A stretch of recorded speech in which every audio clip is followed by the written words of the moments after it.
Halo guys, kita lanjut part 4 dari cerita part 3 sampai di mana kemarin tuh. Jadi waktu saya dan Aspri berbincang, berdiskusi tentang apa yang dikerjakan Ibu Siti ini sebetulnya.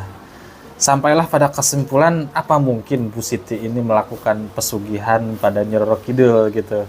Karena sangat ganjil guys. Jadi kalau kita perhatikan selama bersama dia tuh banyak keanehan sih. Dan kita pun rasakan gangguan-gangguan di kantornya itu nggak sedikit. Kayak toilet, di lantai 3 kadang kerannya nyala sendiri. Terus suasana mencekam, kadang-kadang merinding. Pokoknya yang semacam-semacam itu tuh sangat sering terjadi. Dan karena kita tak tahan, akhirnya Aspri membuka obrolan. Kita pun ngobrol itu nggak di kantor. Jadi waktu itu ketika kita ngurus satu kerjaan, kita harus keluar bersama gitu bareng. Kita makan di luar. Nah akhirnya dibukalah obrolan itu. Apa mungkin Bu Siti ini pesugihan? Aman nggak sih kita di sini?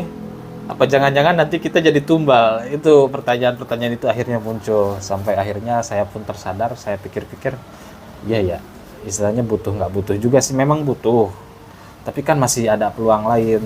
Sampai akhirnya saya pun menyerah guys, saya resign akhirnya, meninggalkan Aspi, kerja sendiri, maksudnya bersama Ibu Siti. Sebetulnya resign pun agak sulit karena Bu Siti dengan kinerja saya yang ya lumayan lah istilahnya tuh, saya bisa segala macem istilahnya berguna untuk dia.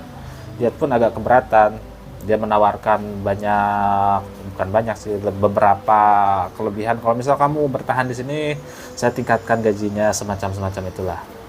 Misal kayak fasilitas di kantor pun ditingkatkan biar kamu lebih nyaman tinggal di kantor. Tapi karena tekad saya sudah bulat, khawatir jadi tumbal guys.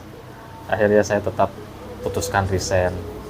Untuk Aspri, saya terakhir kali berkabar itu juga udah agak lama, karena itu terjadi di 2016-2017. Kabar terakhir saya sudah nggak tahu dan tidak ada kontak juga. Jadi wallahu alam, apakah Aspri sekarang sudah pulang kampung atau masih bekerja dengan Ibu Siti, saya udah nggak tahu. Yang pasti itu pengalaman yang sangat-sangat, sebetulnya kalau diceritakan kayak gini kayak biasa aja, tapi kalau ketika saya alami itu luar biasa guys. Setiap malam di kantor yang suasananya, wah itu konyol sih. Pokoknya ngeri guys, ngeri. Khawatir kita, takut tiba-tiba jadi makanan genderuwo apa gimana gitu kan. Amit amit amit amit. Ya sekian pengalaman hidup saya ketika saya bekerja di kantor di Cipinang.